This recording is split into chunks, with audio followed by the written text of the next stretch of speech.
Hello student, आप chapter पढ़ रहे हैं मॉलिक्यूलर बेसिस ऑफ इनहेरिटेंस। क्या पढ़ रहे हैं? Chapter molecular basis of inheritance.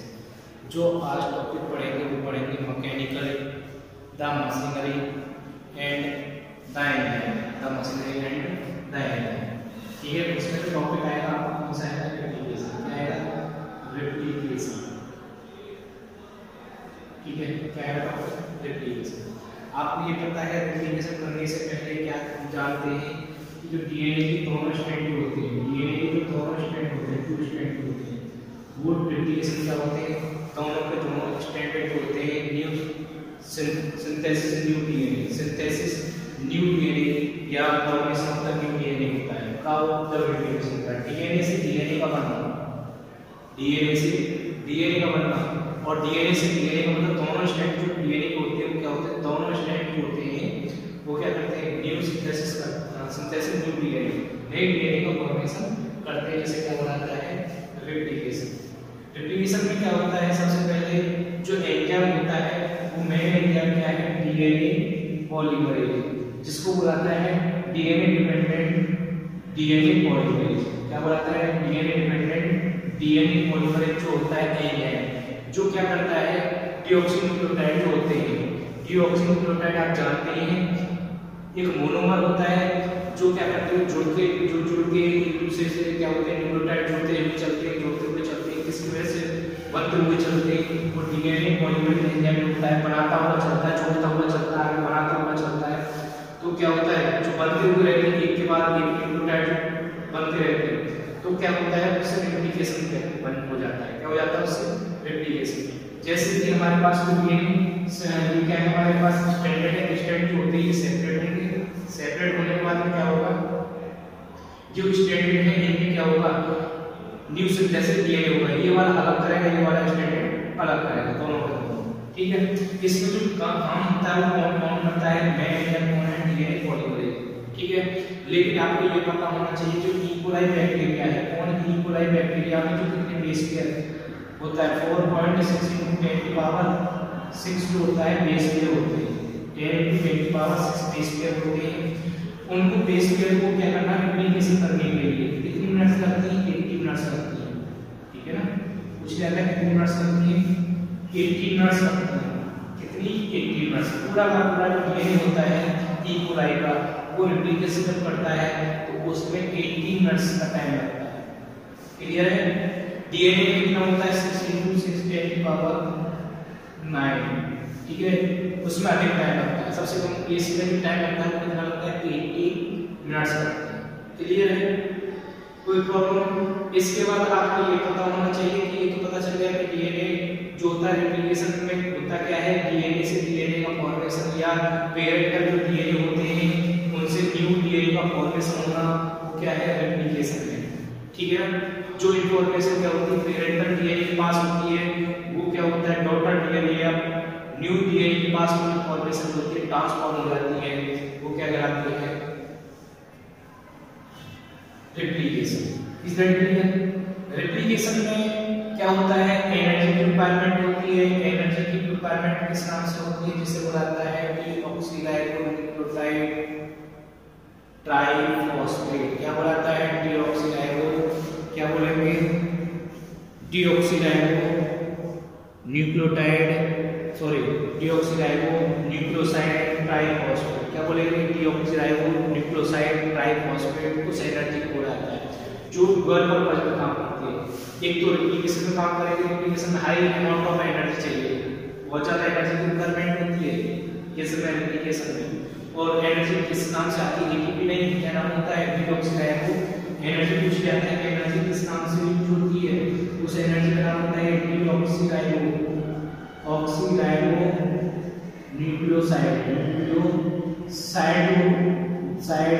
Triphosphate. ये जो होती है ये 3 पर्पज में काम करती है। 2 पर्पज में काम करती है। जैसे कि एक तो एटीपी फॉर्मेशन और जो न्यूक्लियोटाइड बचता है वो क्या होता है? सिंथेसिस ऑफ डीएनए में काम करता है। और ये फॉस्फेट जो होते हैं वो क्या करते हैं? एनर्जी प्रोवाइड करते हैं, ठीक है ना। इसलिए एनर्जी और जो होता है हो सकते हैं स्टेट फॉर्मेशन में या डीएनए फॉर्मेशन में काम करते हैं, ठीक है। वो जुड़ता हुआ चलता है, एनर्जी खर्च हो गई उसके बाद ये आगे उसमें जाके जुड़ जाएगा। तो एनर्जी होती है, ये पता चल गया आपको कि ड्यूअल पर्पस कैसे काम करता है। क्लियर है? एनर्जी पता चल गया, कुछ याद हो क्या नाम है एनर्जी का, ड्यूअल पर्पस, ये पता चल गया आपको। एक तो क्या होती है एनर्जी प्रोवाइड करती है क्योंकि इस एप्लीकेशन की हाई अमाउंट में या बहुत ज्यादा एनर्जी रिक्वायरमेंट होती है जो कॉस्ट पर चले जाते हैं। अच्छा डीऑक्सीराइबो न्यूक्लियोसाइड में जो होता है उसमें यूज हो जाता है, जिसमें डुप्लीकेशन के दौरान जो एक सेगमेंट एक न्यूक्लियोटाइड दूसरा न्यूक्लियोटाइड इस तरीके से जुड़ते हुए चलते हैं। क्लियर है? इसके बाद ये तो आपको पता चल गया। क्लियर है? इसके बाद कुछ आता है कि ये जो डीएनए होता है ये इसमें एक्यूरेसी देखने मिलती है। क्या देखने मिलती है? एक्यूरेसी देखने मिलती है। एक्यूरेसी मतलब कि बिल्कुल जैसे डीएनए होता है उसी का कॉम्प्लीमेंट्री डीएनए बिल्कुल सेम बनता है। अगर उसमें कहीं भी प्रॉब्लम हो जाती है तो उसे बुलाता है म्यूटेशन। क्या बुलाता है? म्यूटेशन। अगर याद रखना है इसमें क्या होती है, बिल्कुल जब डुप्लीकेशन होता है तो बिल्कुल एक्यूरेसी देखने मिलती है। एक्यूरेसी मतलब कि पूरी सेम की सेम जो होता है डीएनए सिंथेसिस होता है, जो पेरेंटल डीएनए होता है, ठीक है, टेम्पलेट डीएनए होता है, उससे जो न्यू सिंथेसिस डीएनए होगा बिल्कुल कॉम्प्लीमेंट्री होगा, बिल्कुल सेम होगा। अगर उसमें भी कहीं प्रॉब्लम हो जाती है उसे म्यूटेशन बोल जाता है और म्यूटेशन के कारण कुछ भी हो सकता है। ठीक है ना? इससे कारण हमारी बॉडी में कुछ भी चेंजेस देखने को मिल सकता है। क्लियर? कहीं पे भी मिल सकता है। ये हो गया आपका कैसे कैसे। इसके बाद आपको पता चलना चाहिए कि ये रेप्लिकेशन होता कैसे है, कौन-कौन से एंजाइम काम करते हैं। ठीक है? जब एक रेप्लिकेशन फॉर्म बोला जाता है, क्या बोला जाता है? Replication form. रेप्लिकेशन तो आपको पता चलता है जब डीएनए से डीएनए सिंथेसिस होता है, डीएनए से डीएनए का टेम्पलेट डीएनए क्या होता है? पेरेंटल डीएनए टेम्पलेट डीएनए जो डीएनए का फॉर्मेशन करता है। ठीक है? उससे क्या होता है? डीएनए से डीएनए का फॉर्मेशन जो होता है उसे रेप्लिकेशन बोला जाता है। सिंपल वर्ड है the formation of the template DNA, sorry, ठीक है, the formation from of the new synthesis DNA from the template DNA या पेरेंटल डीएनए। पेरेंटल डीएनए से न्यू सिंथेसिस डीएनए होता है। ठीक है? इस दौरान क्या होता है? जेनेटिक इंफॉर्मेशन होती है पेरेंटल डीएनए की या टेम्पलेट डीएनए की, किसके पास आ जाती है? न्यू डीएनए के पास हो जाती है। अगर दूसरा बड़ा आता है रेप्लिकेशन फॉर्म। क्या आता है? Replication form. रेप्लिकेशन फॉर्म में क्या होता है? रेप्लिकेशन फॉर्म में स्मॉल ओपनिंग होती है। क्या होती है? Small opening of the DNA. ठीक है ना? The small opening of the DNA during the replication, उसे बोलते हैं रेप्लिकेशन फॉर्म। ठीक है? जैसे कि हमारे पास ये डीएनए है, ठीक है, ये हमारे पास क्या है? डीएनए।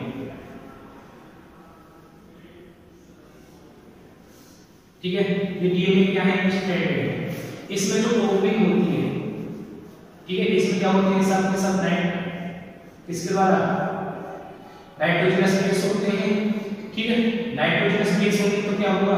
वो हाइड्रोजन बॉन्ड के द्वारा क्या होंगे? जुड़े हुए हो रहेंगे।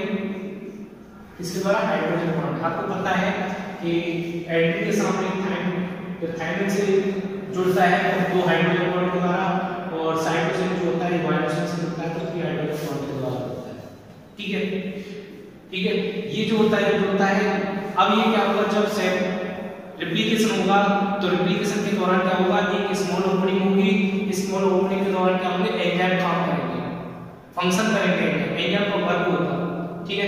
एंजाइम के नाम बता देता हूं कौन-कौन से एंजाइम होते हैं। हेलिकेज होता है,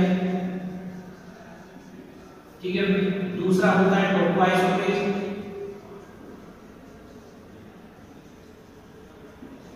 थर्ड होता है प्राइमर या प्राइमरेज।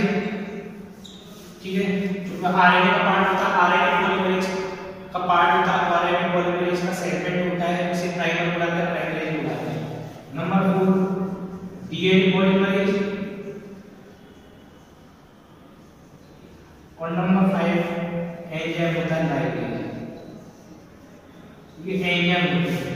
अगर हमें पता है कि ये अगर स्मॉल ओपनिंग करनी है डीएनए की हेलिकल स्ट्रक्चर होती है, अगर उसमें हमें क्या करना है? दोनों स्ट्रैंड को अलग अलग करना है तो उसमें क्या होता है? हाइड्रोजन बॉन्ड को तोड़ना पड़ेगा। जो हाइड्रोजन बॉन्ड है थायमिन के सामने ये जो होती है बेस पेयरिंग देखने को मिलती है, इस बेस पेयरिंग को अलग तोड़ने के लिए क्या करना होता है कि हमें हाइड्रोजन बॉन्ड तोड़ने होते हैं। और हाइड्रोजन बॉन्ड जब टूटते हैं तो किसके द्वारा टूटते हैं? ये टूटते हैं हेलिकेज के द्वारा। इसके द्वारा हेलिकेज इस तरीके से टूटते हुए चलती है। यहाँ पर कैंची होती है।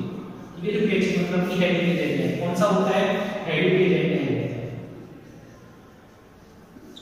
ठीक है। ये हेलिकल एंड कैप में क्या किया, इन दोनों को अलग अलग कर दिया।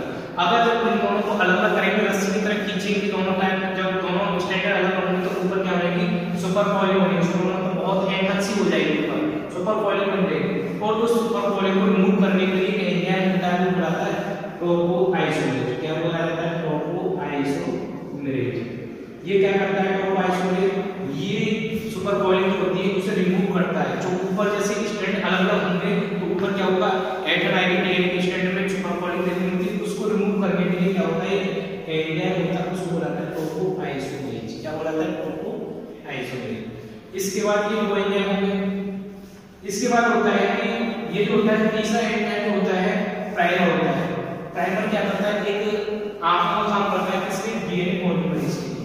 डीएनए पॉलीमरेज को ये नहीं पता होता उसे कहां जाकर काम करना होता है, कहां पर उसे पॉलीमराइज करना है, कहां पर उसे न्यूक्लियोटाइड का पॉलीमराइज करना है, जिससे क्या होता है न्यू डीएनए बनेगी, जिससे कि अपनी न्यू डीएनए बनेगी। उसे ये नहीं पता कि पॉलीमराइज करना कहां पर, पॉलीमराइज करना कैसे है, कहां पर है, कहां से शुरुआत करनी है, किसको, डीएनए पॉलीमरेज को, जिसे बोला जाता है डीएनए डिपेंडेंट डीएनए पॉलीमरेज। जो एरिया है उसे ये नहीं पता होता है कि ये मुझे पॉलीमराइजेशन करना है या न्यू सिंथेसिस जो डीएनए होता है उसके लिए पॉलीमराइजेशन करना, चेन बनानी है, वो कहां से स्टार्ट करना है।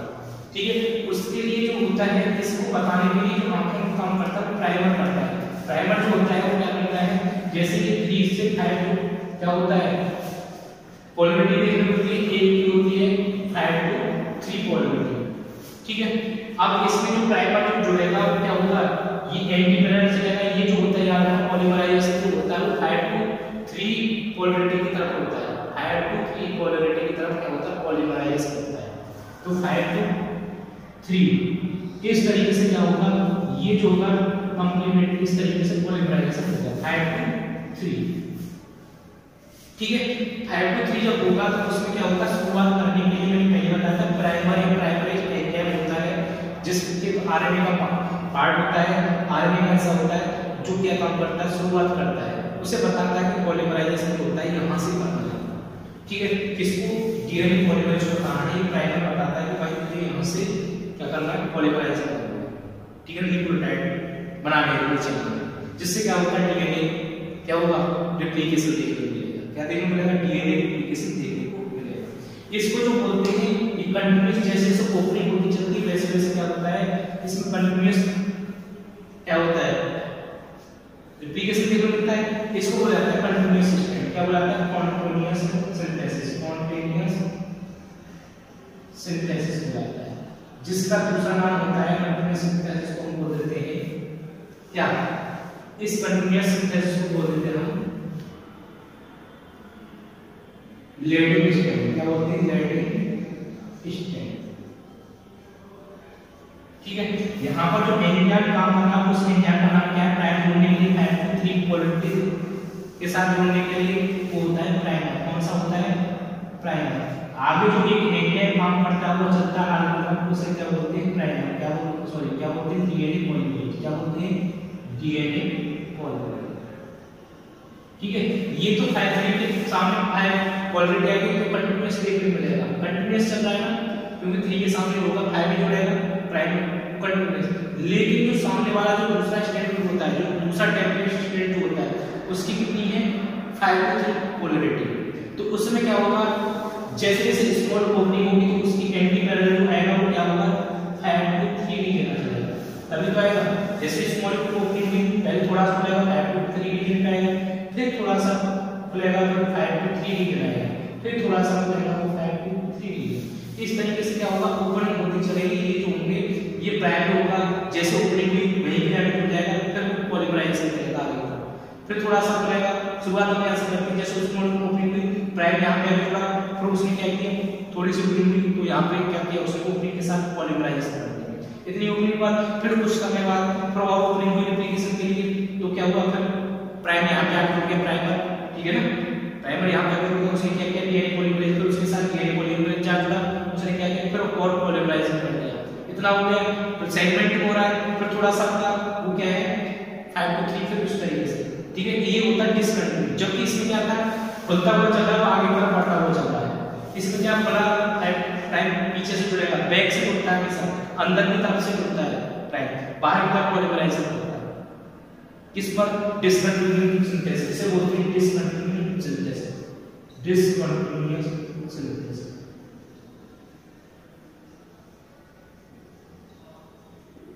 ठीक है, इसे बोला था डिसकंटिन्यूअस सिंथेसिस बोला जाता है। जिससे दूसरा वर्ड हम बोलते हैं लैगिंग स्टेट। क्या बोलते हैं? Lagging state. इसको जो डिस्कवर किया वो साइंटिस्ट थे ओकाजाकी, जिन्होंने बताया था ये होता है डिसकंटिन्यूअस देखा जाता है। इस स्ट्रक्चर को बोला उसने ओकाजाकी। क्या बोला? Okazaki fragment. इसको उसने ओकाजाकी फ्रेगमेंट, इसमें ओकाजाकी कि उन्होंने इसको बताया ये डिसकंटिन्यूअस के लिए। क्लियर? ओकाजाकी फ्रेगमेंट पता चल गया, डिसकंटिन्यूअस पता चल गया। दोनों ही काम टेम्पलेट स्टैंड का काम करते, दोनों ही टेम्पलेट, क्योंकि दोनों के दोनों स्टैंड क्या करते हैं? रेप्लिकेशन करते हैं या पॉलीमराइज करते हैं। ये इसका कॉम्प्लीमेंट हो जाएगा, ये इसके क्या हो गया? ये अलग लेयर हो जाएगा, ये अलग लेयर हो जाएगा। क्लियर? इसमें आप ये मैंने बता दिया, इसमें क्या होता है? दोनों स्टैंड को दोनों जो स्टैंड हैं इनको अलग अलग करने के लिए एक प्रोटीन होती है जिसे बुलाते हैं एसएसबी प्रोटीन। क्या बुलाता है? SSB protein. इन दोनों को क्या करती है? खींच रखती है। इधर एसएसबी प्रोटीन लगे, इधर भी एसएसबी, जो दोनों स्टैंड को अलग अलग करके रखती है। उसका नाम क्या है? SSB protein. एसएसबी प्रोटीन का पूरा नाम है सिंगल स्ट्रैंडेड बाइंडिंग प्रोटीन। क्या बोलते हैं? सिंगल स्ट्रैंडेड बाइंडिंग प्रोटीन बोला जाता है एसएसबी प्रोटीन, जो दोनों स्ट्रैंड को अलग अलग करता है। ठीक है, इसके बाद पूछा जाता है जो यूकेरियोटिक सेल होती है, यूकेरियोटिक सेल होती है उसमें आपको कैसे कहां कब देखा जाता है रेप्लिकेशन? यूकेरियोटिक सेल में एस फेज में क्या होता है? रेप्लिकेशन होता है, जो आपने माइटोसिस डिवीजन पढ़ा है। माइटोसिस डिवीजन में आप क्या पढ़ोगे? इंटरफेस के पढ़ोगे, उसमें 4 फेस होते हैं, G1, S, G2 और G1। ठीक है, उसमें जो S फेस होता है यूकेरियोटिक की माइटोसिस फेज, यूकेरियोटिक का माइटोसिस फेज। माइटोसिस फेज क्या है? एस फेज होता है। एस फेज किसमें देखा होता है? माइटोसिस में जब से पहले क्या होता है? एक इंटरफेस होता है जो रेस्ट फेज हो जाता है, उसको एस फेज। जहां पर क्या देखा होता है? रेप्लिकेशन देखा होता है, रेप्लिकेशन देखा होता है। ठीक है, अगर बात करें ई कोलाई की, ई कोलाई बैक्टीरिया होता है, ई कोलाई बैक्टीरिया होता है, उसमें क्या होता है? एक प्लेस होता है जहां पर क्या होता है?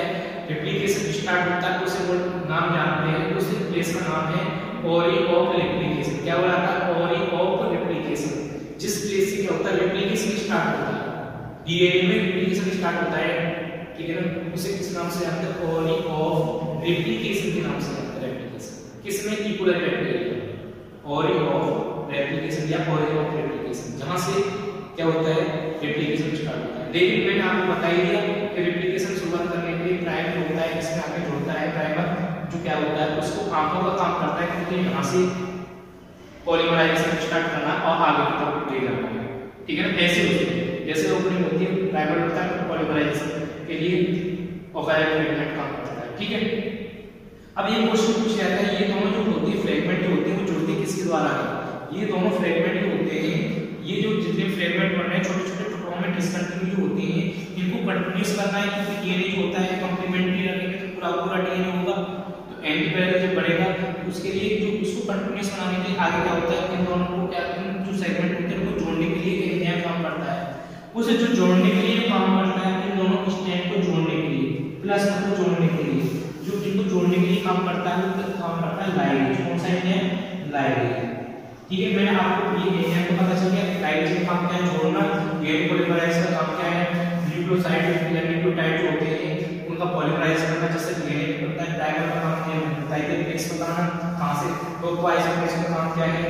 रिमूवल ऑफ द, बोल सकते हो सुपर कॉइल, और हेलिकेज का ब्रेकडाउन द हाइड्रोजन बॉन्ड ये है।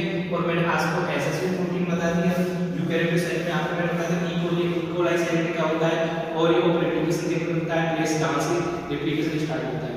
एक वर्ड ये रखा है कि जब साइटोकाइनेसिस फेल हो जाता है, पॉलीप्रोटीन वर्ड दे रखा है। पॉलीप्रोटीन मैंने आपको पिछले चैप्टर में पढ़ाया था, मतलब कि मॉलिक्यूलर बेसिस ऑफ नैरिटेक्स से पहले था प्रिंसिपल ऑफ नैरिटेक्स एंड वेरिएशन के चैप्टर में पढ़ाया था मैंने। पॉलीप्रोटीन वहां पर क्या देखा था? आपने पॉलीप्रोटीन देखा था जब फेल हो जाता है, failure of cytokinesis, failure of cytokinesis, जब साइटोकाइनेसिस फेल हो जाता है ठीक है, न्यूक्लियर डिवीजन हो गया, न्यूक्लियर डिवीजन में कैरियोकाइनेसिस हो गया, कैरियोकाइनेसिस के बाद क्या होता है साइटोप्लाज्म डिवीजन होता है सेल डिवीजन के लिए। जब वो साइटोप्लाज्म डिवीजन फेल हो जाता है तो वहां देखने मिलती है पॉलीप्लॉइडी। पॉलीप्लॉइडी मतलब कि उसमें जो पॉलीप्लॉइडी देखने मिलती है तो उसमें क्या होता है सेट ऑफ क्रोमोसोम होते हैं डिस्ट्रीब्यूट हो जाते हैं एक सेट ऑफ बढ़ जाता है पूरा, उसे पॉलीप्लॉइडी देखने मिलता है, जो एक म्यूटेशन का पार्ट आ जाता है। किसका पार्ट आ जाता है? म्यूटेशन, ठीक है ना। इस तरीके से ये आपका जो रेप्लिकेशन और रिप्लिकेशन फॉर्म, ये रिप्लिकेशन फॉर्म हो जाता है जहां पर small opening of the DNA, small opening of the DNA during the replication, उसे रेप्लिकेशन फॉर्म हो जाता है, ठीक है, जो इन्वर्टेड बाइलेटर की शेप में हमें दिखाई देती है। Is that clear? इस तरीके से हमें ये रेप्लिकेशन और रिप्लिकेशन फॉर्म टॉपिक कंप्लीट होता है।